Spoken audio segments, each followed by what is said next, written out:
So yeah, hello everyone, and good evening. We're gonna wait until 7:05 to get started. Yeah, I'll let people in as they pop up.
Yeah, I guess until 7:05, we can just sort of like have a small discussion too. Um, so yeah, what are you guys on working on in studio right now? So right in the studio, we're working on one project, which is on greenways and environmental design. So we're looking, our group, we're a group of three, we are looking at having a trail system and a greenway where in Eaton County near Lansing. And we're kind of our study areas in Grand River on that part. So far we've been looking at our site inventory analysis, and this is our first project where we are using GIS for our site analysis. And it's been great so far. And we are currently finalizing our site analysis, and we are thinking about what we're going to have in our design. Okay, nice.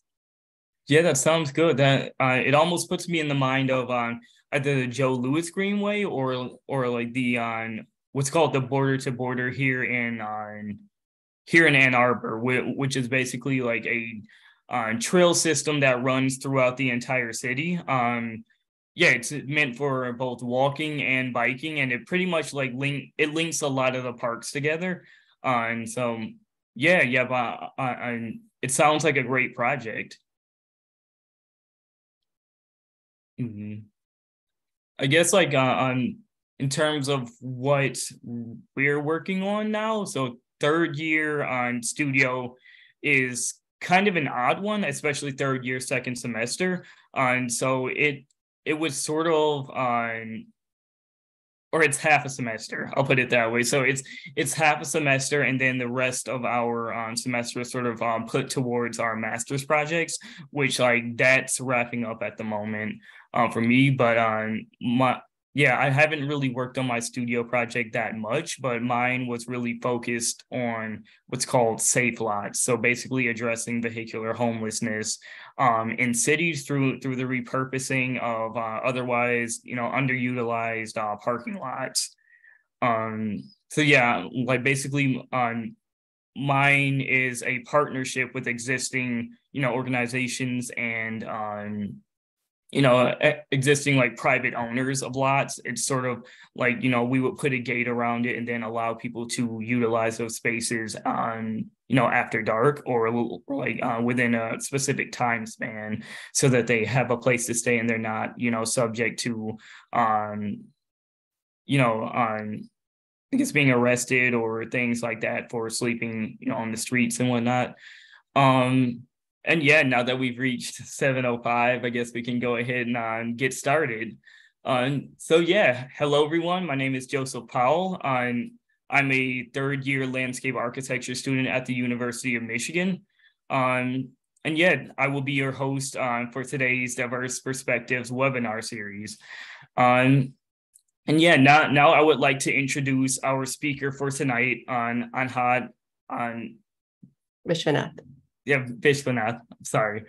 Sorry about that. So yeah, Anhad is a fourth year Indian landscape architecture student at Michigan State University.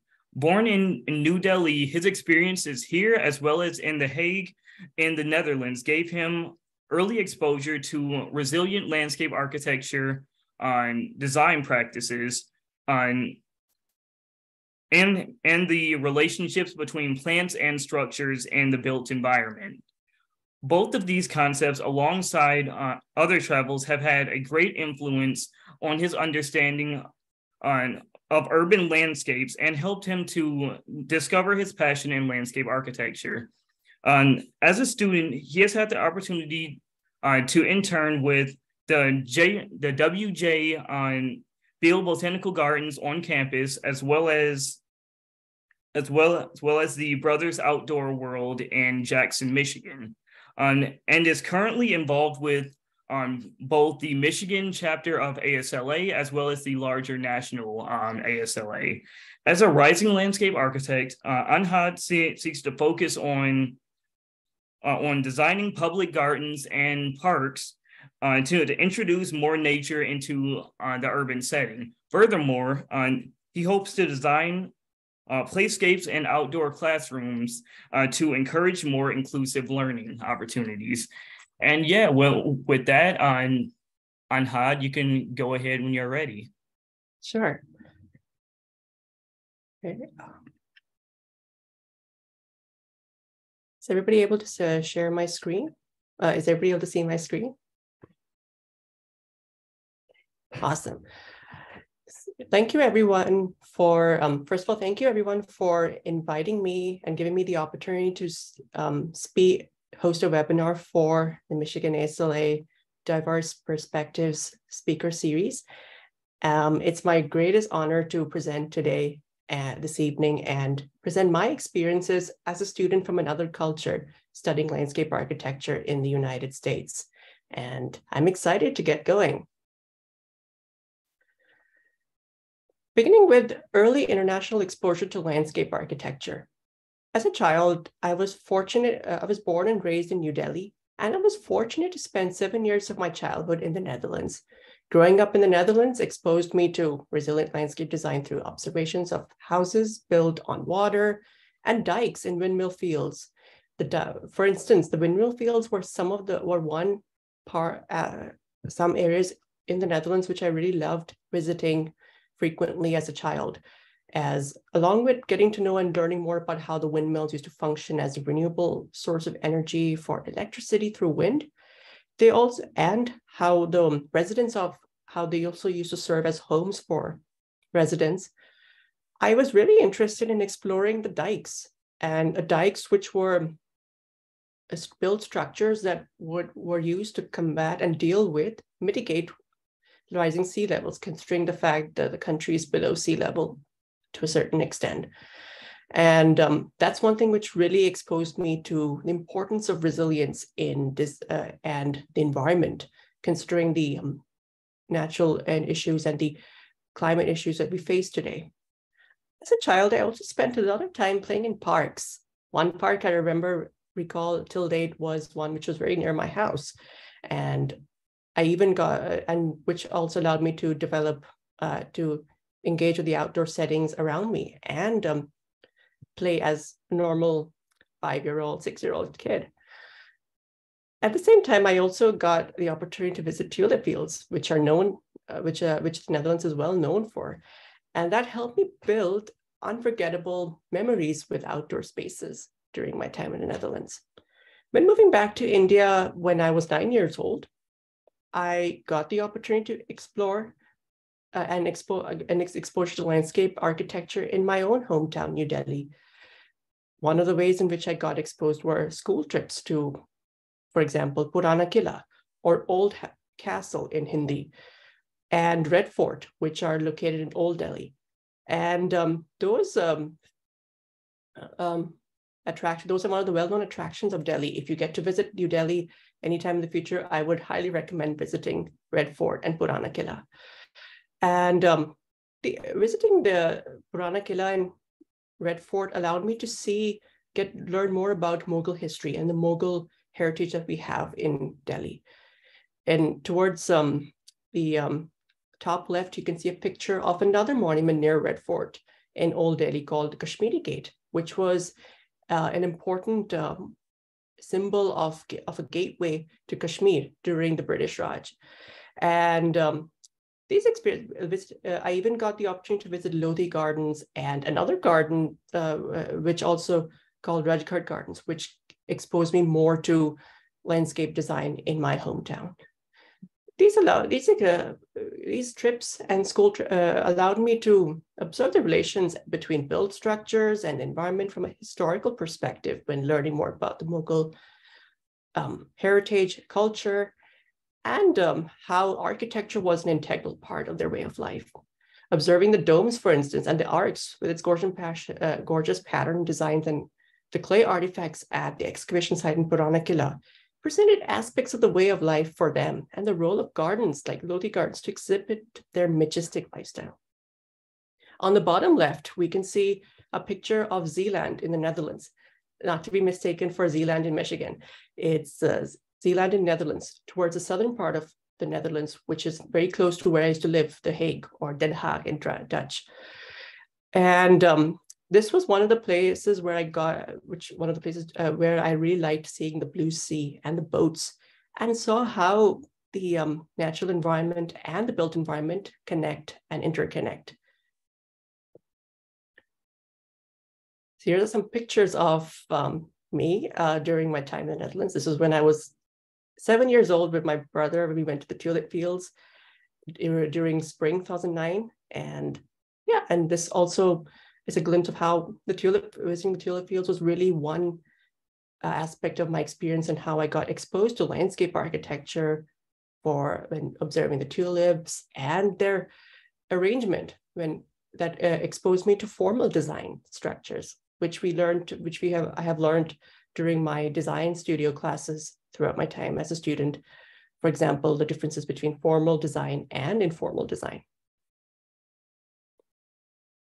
Moving on is another picture from my home country in India. This is in another place in my country. It's the northwest. It's located in Udaipur, which is a city in the northwestern Indian state, Rajasthan, which borders with Pakistan to the west. This was taken in December 2013 when I went for a vacation with my family for Christmas. And this is when we went to see the City Palace, which is also a very famous and well-known place in Udaipur, and which is where everybody looks forward to seeing when they visit Udaipur. And from up there, I saw the view of the City Palace in the middle of the lake.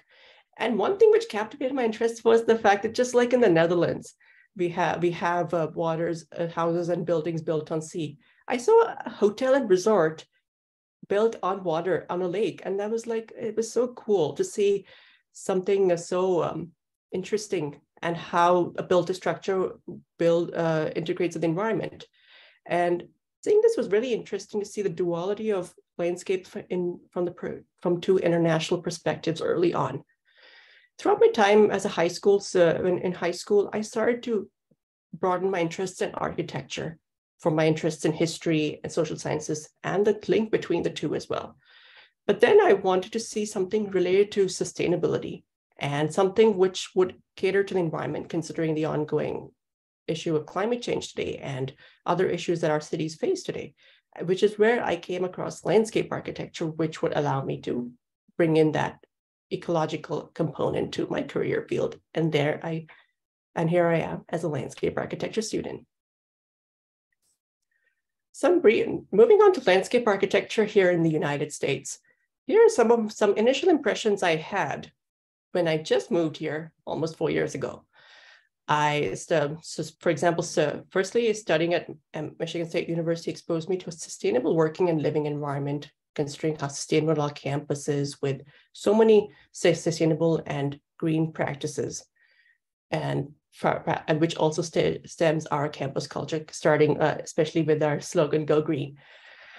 And when looking at landscape here in the US, some first impressions I had when I first arrived here was the extensive area space and the multiple components of street design.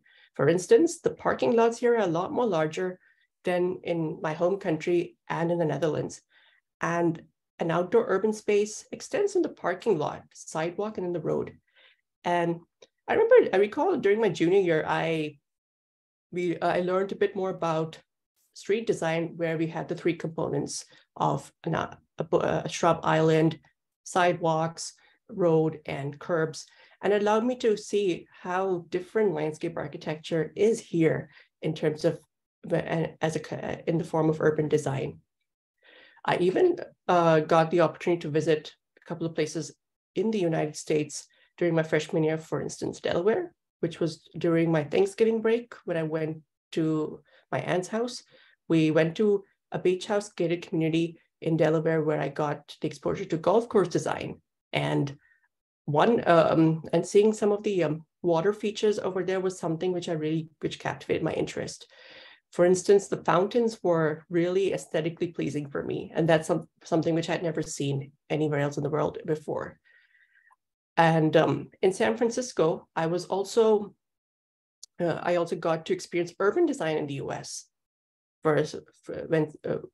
it at the Golden Gate Bridge and on the streets of San Francisco, when seeing some of the Spanish architecture and some of the other architectures that represent the origins and the culture of the city. Here are some pictures to delve more into my observations and my experience with landscape architecture in the US. Firstly, this is in our campus at MSU. This was the view from my dorm room in freshman year. I lived in Mess McDonald Hall.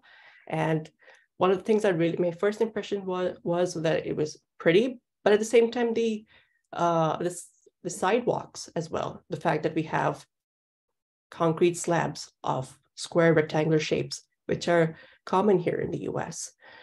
I also observed how it connects with the Sandport Forest Trail and thereby gave me an exposure to trails at the very beginning, and which I have got the opportunity to engage in design projects in class for designing trails as well. Here are those fountains which I was talking about in the earlier slides. And some of the things I really liked about the fountains were its cone shape, and it's really special, and it really brings in that really aesthetic quality that helps in bringing in the link between the natural environment and the water as well.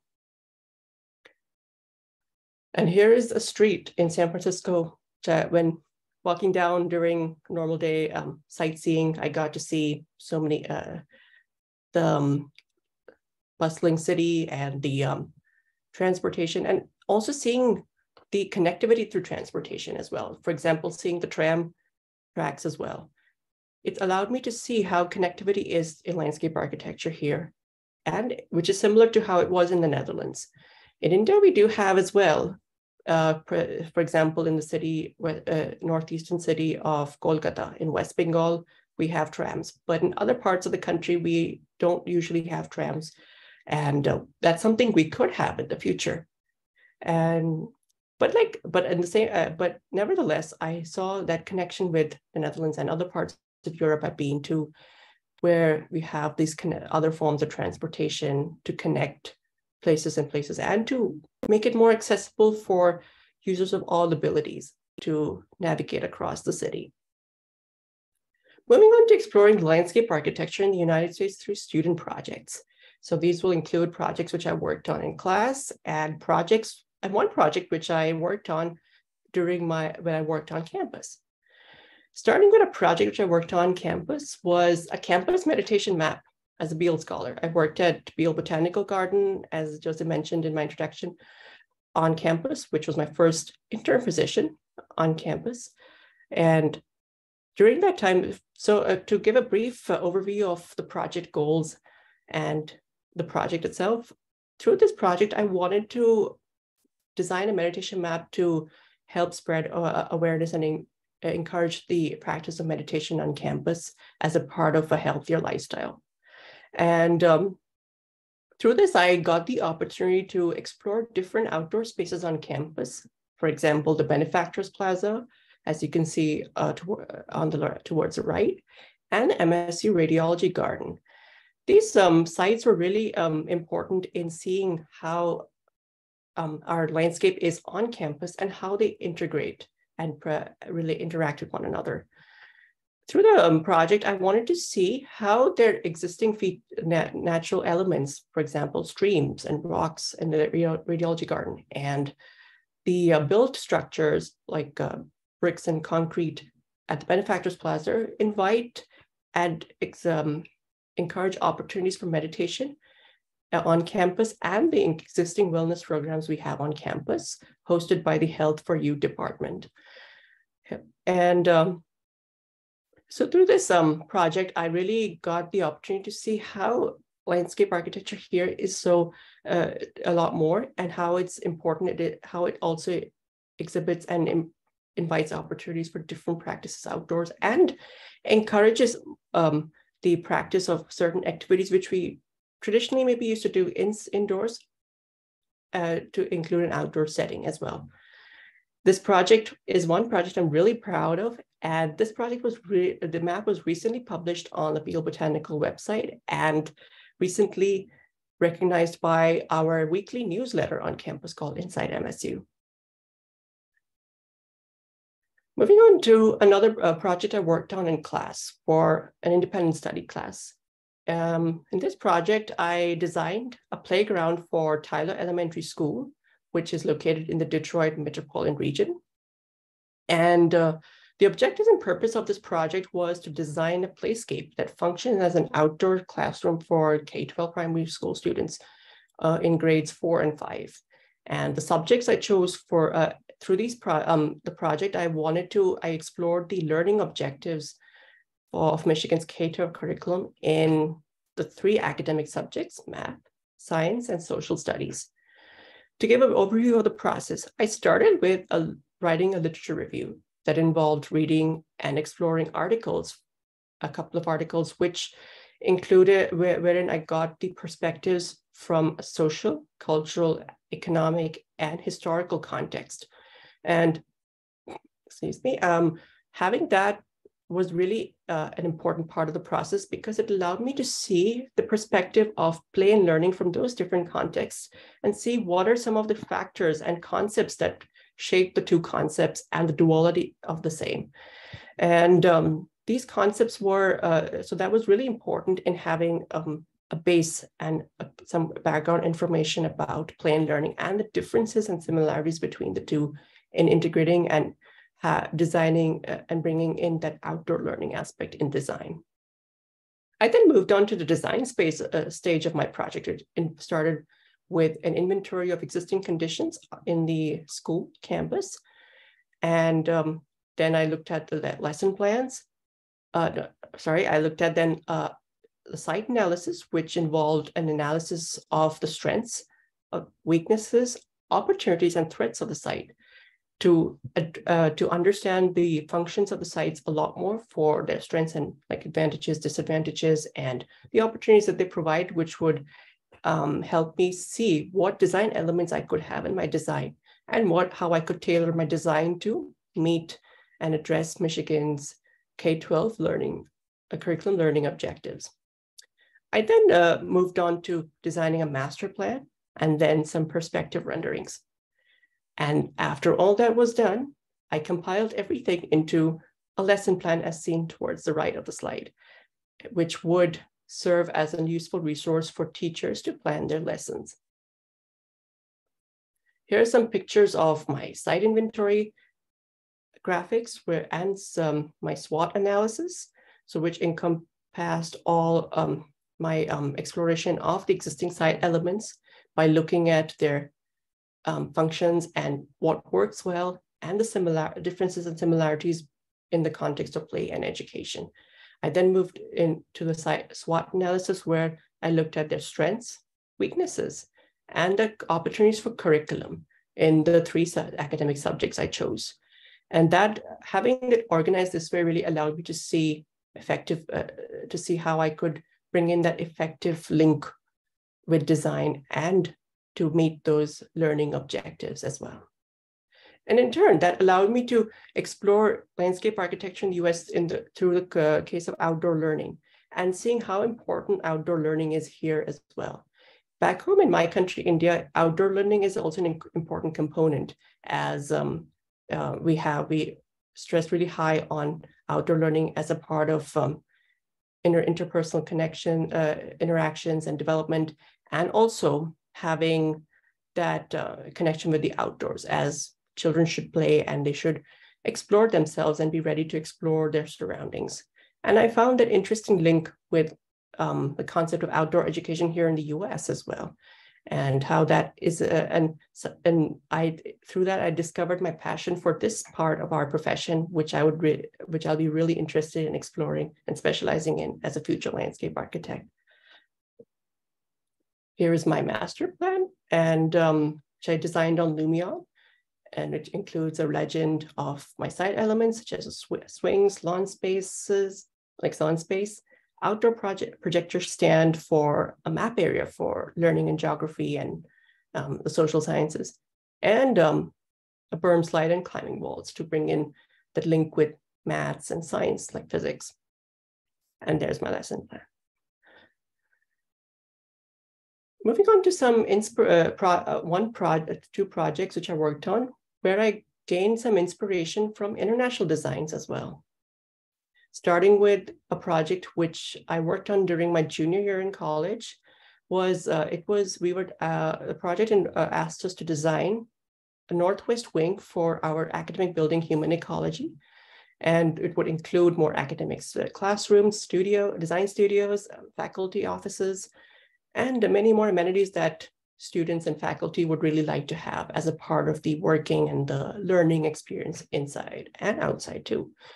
And one key component of the project was to conduct a bit of research about designs by architects, famous architects and landscape architects.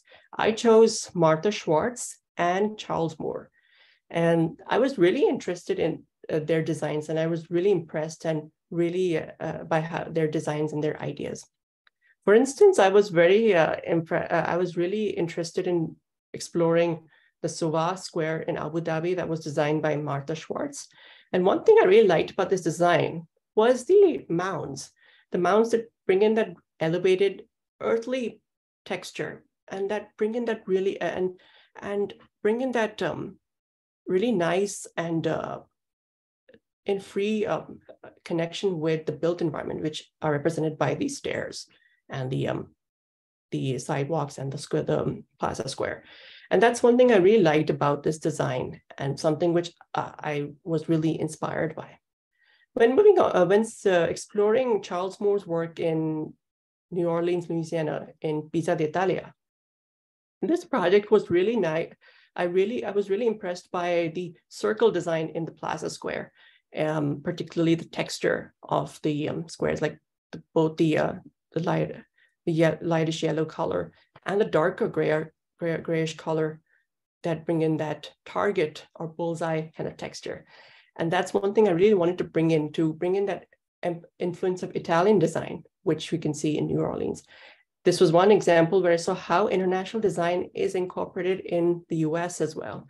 And one thing which I will definitely want to incorporate as a future landscape architect, either in projects here and internationally. Moving on to my design concept. My design concept was unity and progression. Through my design concept, I wanted to bring in a design for the entrance, and mostly when focusing on the entrance, something which would represent our unified and multicultural community, because our School of Planning, Design, and Construction has faculty and students from across Michigan, the country, and across the globe. And that's something I really liked about being a part of the SBDC family, is that we are a very multicultural community of students and professors. And that's one thing I really wanted to bring in my design as well. And also bring in, and is also something which that forms a part of my enrollment. And as a student representative in the Diversity, Equity, Inclusion Committee in Michigan ASLA, as a part of appreciating and valuing diverse perspectives and diverse ideas from different backgrounds. So this slide presents a plan view of my site design and 2 section elevations of the building, particularly the northwest wing. And here's 2 renderings that I worked on using Google SketchUp. Yeah, or even my plan view and my section elevations were made on Google SketchUp. So the first one towards the left, which you can see, is an outdoor amphitheater overlooking Grand River Street. The amphitheater design was, I was inspired by Charles Moore's idea from Pizza d'Italia, and particularly the circle, the target texture of the circle. And this space I wanted to include which could serve as a place for talks to take place, presentations to take place. For instance, we annually have the Landscape Architecture Distinguished Speaker Series at SPDC, which I've attended a lot during my time as a student. And this would be a great place to have those talks as well, and that too in an outdoor setting. And towards the right, we can see some of the shrubs and the plant material as well near the entrance. If you see the entrance, the part, the square just near the door, again, also brings in that texture from Pizza d'Italia. And the shrubs near next to it bring in that mound feature and that mound design and earthly elevated texture as well, as inspired by Showa Square. Martha Schwartz design in Showa Square. And that's something which I really wanted to incorporate because it's an important component of our roots as a part of the College of Agriculture and Natural Resources and for our commitment towards sustainability and the environment. Another project I worked on was actually a design charrette, which I participated in last year. It was for a playground design for an elementary school in Tanzania. And this is a picture of us our group presenting our design ideas during the first charrette. So during the first charrette, we worked on designing a schematic design diagram using color pencils, wherein we arranged and freely arranged some of the design elements we wanted to have for the playground. For instance, some of the design elements I really liked were having a musical path to incorporate a sense of music and help children engage with music in the playground. Secondly, we even looked at having a play structure towards the northeast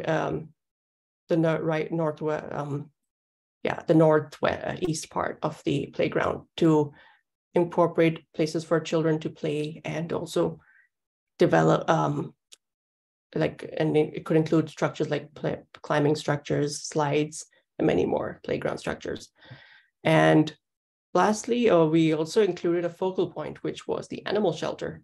And that was something which could be like a structure which would serve as a sculpture and help children also learn more about animals around in their local area. So in turn, this project allowed me to engage more with outdoor learning and playscape design. In our second charrette, we then designed a 3-dimensional design model of the playscape using foam core and other model making materials. And that allowed us to present our design idea from a 3-dimensional perspective and see the qualities and examine and analyze our choice of materials a lot more. Through the project, I discovered my ability to participate and my experience in participating in a design charrette wherein I got the opportunity to collaborate with students in our major and students and faculty from the College of Education, including the team from Tanzania. In turn, I built great working relationships with students and faculty in our department, in the College of Education, and in Tanzania. So thereby, build working relationships across disciplines and cultures. And thereby, in turn, and adding on to that, it kind of allowed me to see how important and how valuable it is to design for another country for a site in another country, and that too in a different climate as well. Moving on to, I also wanted to include a slide where I would talk a bit about my suggestions and what I think we can do better to improve global engagement in the landscape architecture profession. We currently have study abroad programs at MSU and across the state as well, including at University of Michigan. And I also had the idea that we could also have intern abroad opportunities for students, which would give them an opportunity to seek international internship opportunities, which would allow them to gain hands-on working experience in another country and culture as a part of designing and getting exposure to designing in a different culture and a different climate, and also getting to know the world around them. For me, as a student from India and the United States, interning here in the US has really helped me not only gain exposure to the working environment here in the US, but also exposure to landscape architecture here in the US when it comes to how we design here, some of the plants and species that we have here, and how we go about the design process, and the communities also, and getting to know more about the communities that live here and how we can better serve them. That's one thing I would really I feel would be a really great experience for everybody as well. Some of the ways you could do, which it could be done, is we could start by seeking opportunities at home as well, by learning a foreign language. For me personally, learning a foreign language has really helped. Along with English, I speak my native language, Hindi, and Spanish. For me, Spanish in particular has been really helpful for me, especially in the US, as it's an important language here. And having Spanish has really allowed me to communicate effectively with clients. In my recent internship at Brothers Outdoor World, there were a couple of, the clients all none of the clients spoke Spanish, but there were a couple of other employees from Mexico who spoke Spanish, and I got an opportunity to speak Spanish with them. And also, I feel that because here in the US in particular, I've learned that a lot of our clients would speak Spanish. So by having a foreign, it would really help in having that addition as well, And for me also, and adding on to learning any foreign language, be it Spanish, French, Mandarin, or any other language, it allows us to establish a more diverse working environment by getting to work more with people from other cultures, and also working with clients who speak other languages. So that way, in turn, it would help bridge the language barrier and the communication difficulties that could arise if we don't, due to the differences in languages.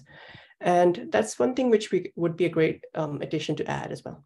I would also recommend my colleagues here to work with professionals from other countries and cultures here also, like any international professionals working in the US, as a part of establishing a more diverse working environment. Lastly, I would look at taking on design projects that also have a social and cultural emphasis, as that will contribute to developing a great cultural understanding of communities and societies. Along with learning a foreign language, that would also, learning a foreign language would also be a key component to achieving that goal, and also broadening our opportunities to design overseas and in different communities as a part of developing great cultural understanding of communities internationally and nationally. And lastly, I also wanted to include some tips and advice for international students like myself studying in the landscape architecture in the United States. I would say that it's important, you should definitely connect with your professors and share your background and goals for your career in the profession with them. This can be during their office hours or after class or anytime you meet with them, as your professors can really will be really interested and intrigued to hear more about your culture, your background, goals for your career. Many of my professors, including one professor of mine who taught me my first year, also asked me about my background and my goals and what made me choose landscape architecture. And that's something that really which I felt was a really nice thing to share, because it helps professors also see your goals and see better how they can assist you and help you in your journey in achieving your goals that you have for the profession. Secondly, I would highly recommend attending guest lectures and conferences For example, at MSU, we have the Landscape Architecture Distinguished Speaker Series, and then we also have the state chapter ASLA conferences and the National ASLA conference. Attending these guest lectures and conferences are really important, and they've helped me. I've attended the Landscape Architecture Distinguished Speaker Series a lot during my time as a student, and last semester I attended the Michigan ASLA conference. It's a really great opportunity to meet new professionals, meet professionals in the field, and at the same time, and get to hear more about their work. What are they currently working on, the projects and the locations where they're working on, and get a more diverse and a more splendid perspective on how landscape architecture is practiced in the real world. And as a part of learning outside the classroom as well. And lastly, in class projects, both individual and group projects, it's a great idea to try and bring in some design ideas and perspectives from your culture. Whenever possible, to add an international touch to your design. For me, it's really helped me. One of my professors, Paul Naradko, really encouraged me to include some ideas in my projects, which could be from my culture as well, because that's something which has really helped me as a part of bringing in my culture and sharing it with my classmates and everybody, my colleagues. For instance, I recall a group project I worked on in Old Town Lansing during my junior year, wherein I brought in an aspect from my culture, a design element, where we looked at, because the project, to give a brief overview of the project, we worked on improving connectivity through the community of Old Town, which was an artistic and creative community. And through that, we looked at, we were introduced to the concept of transit-oriented development and seeing how we could design to improve connectivity and reduce the reliance on vehicles and other energy-consuming services as a part of achieving a more sustainable design.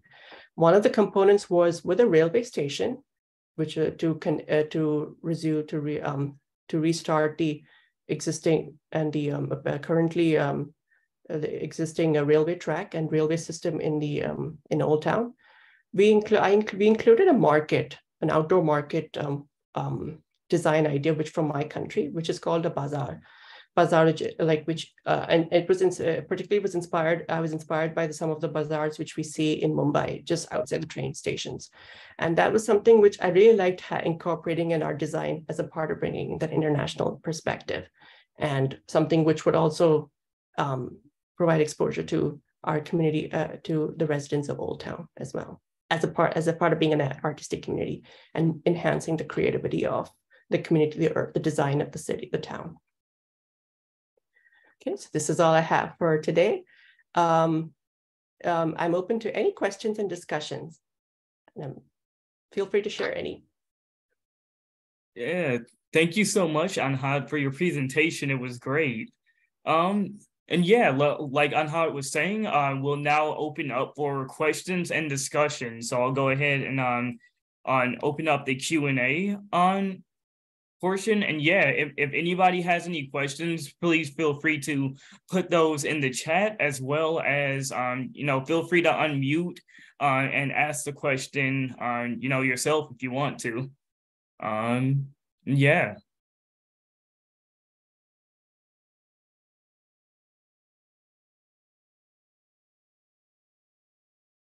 Yeah, so it doesn't look like we have any questions right now. So I have a few questions of my own, actually, that I would like to ask Anhad. And I was wondering at some point, I'm really sorry about this, but I forgot to bring up your profile picture before you started the discussion. So if you want, you can just leave the slide with your information up, or I can put that slide up if you want. Again, I'm really sorry about that. But yeah, it's your choice. But I'll go ahead and ask my question. And if nobody else, oh wait, it looks like we have one. Thanks, Anhad.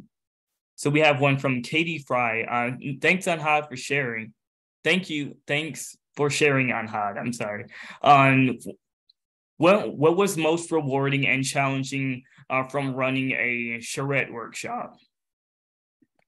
That's a great question. Thank you for asking, Katie. The most rewarding and challenging aspect of running a shared workshop was the fact that there were a lot of students and faculty from across the disciplines.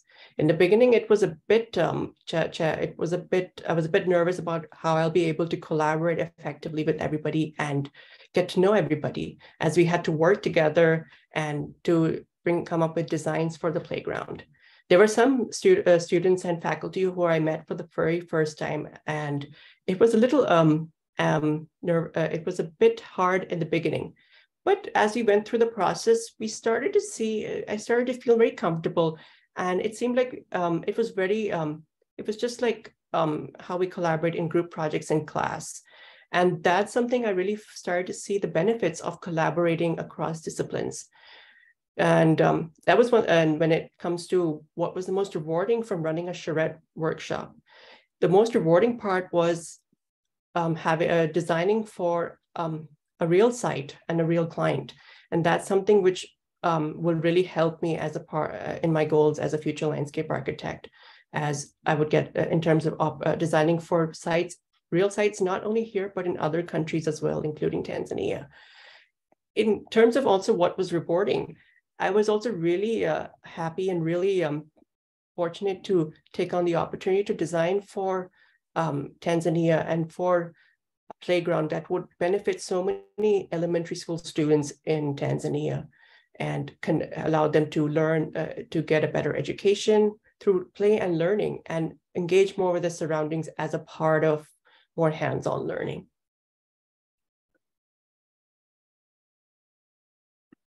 Nice. Yep. Thank you for the answer. Yeah, if no one else has any questions at the moment, I can go ahead and ask one just to sort of like keep the discussion going. So yeah, Anhad, when you were going through the various projects and things that you've worked on over your time as a student, I noticed that you've had the opportunity to work on with sites, in a variety of different places, be that on not only nationally, like in the country, but also internationally. Going off of that, I was wondering, after you graduate, do you plan on practicing on only in the United States, or do you plan to practice internationally as well? And if you do practice internationally, do you plan on sort of linking some of the projects or like taking some of the designs and things that you've sort of worked on in other places and bringing them back to the US and, vice versa in those other places, if that makes sense? Sure, that's a great question. I'm currently exploring options here in the US and internationally. Currently, I'm still deciding on which place will be great. I would say that I'm just, at this time, I'm keeping my options open to all places around the world, because I believe keeping an open mind in exploring options and opportunities is a great way, at least for me, it's turning out to be a good way to be open and to be excited for opportunities that await me. And if I practice internationally, I would definitely want to apply my learnings that I've acquired in the US to apply internationally wherever I design in, including my home country, and also bring in that international perspective as well from here, as that also is one thing which I feel is a great way to engage globally. Because even some projects in my country also have been made in collaboration with companies and enterprises from other countries. And that's something which will really be a great addition. At the same time, I would also want to bring in apply here and contribute to the US as well, as it was being the country which gave me an education as well. And that will give me an opportunity to give back to the community and with my learnings as well. Nice. Yeah, that sounds awesome. Yeah, thank you so much for that answer. No, like practicing internationally is definitely something that I've been interested in too. But it's great to hear like your perspective on it, especially since you've gotten to travel around and things like that a lot in the past. And yeah, I do have another question if we don't, if no one else has a question at the moment. Um, so I guess I'll go ahead and ask that. Then so then this is sort of going off of Katie Fry's question. Even it's yeah, it's sort of in the same vein. So yeah, in the last project that you discussed, I love how you and your partners were able to sort of work with not only the client but on other disciplines as well, specifically the education or on education students. So I was wondering how often would you say you've had the opportunity to work with students in other disciplines? And as a follow-up question, is there a specific discipline that you've always wanted to work with? To sort of have that collaboration between theirs and landscape architecture? That's a great question. When I see how much opportunities and how much exposure I've had to an interdisciplinary working environment, along with the design charrette, I also had an opportunity to work with students from other disciplines during my time at Beale Garden.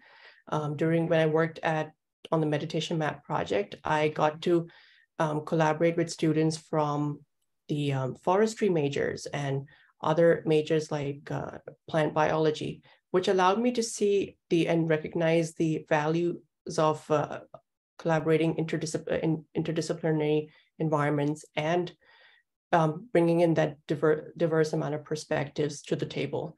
And I also recall during my meditation map project, also interacting with other departments on campus. For example, the resource for disabled persons as well on campus and MSU extension.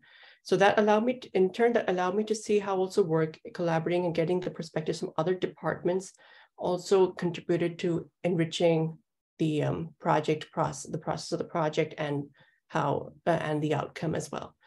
I would say when it comes to which discipline would I like to collaborate with in an interdisciplinary working environment, I would say I would like to collaborate with disciplines in the plant biology fields and the education fields. And at the same time, I would be very interested in exploring, collaborating with those from the social sciences fields to bring in that liberal arts perspective, as that's one thing I would really like to incorporate in my career path as well, as that's one of my interests as well, along with languages.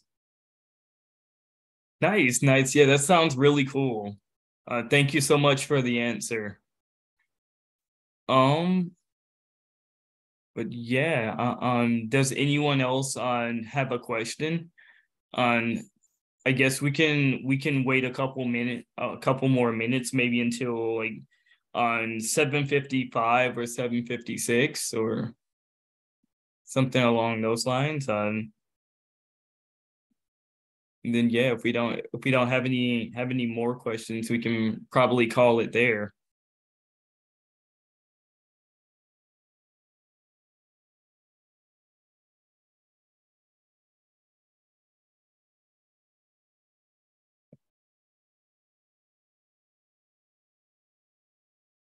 So yeah, until then, I guess I'll ask, do you have a favorite project that you've worked on thus far in the landscape architecture program? Yes, I do have one favorite project, which I worked on during my time in my class project. It was a class project.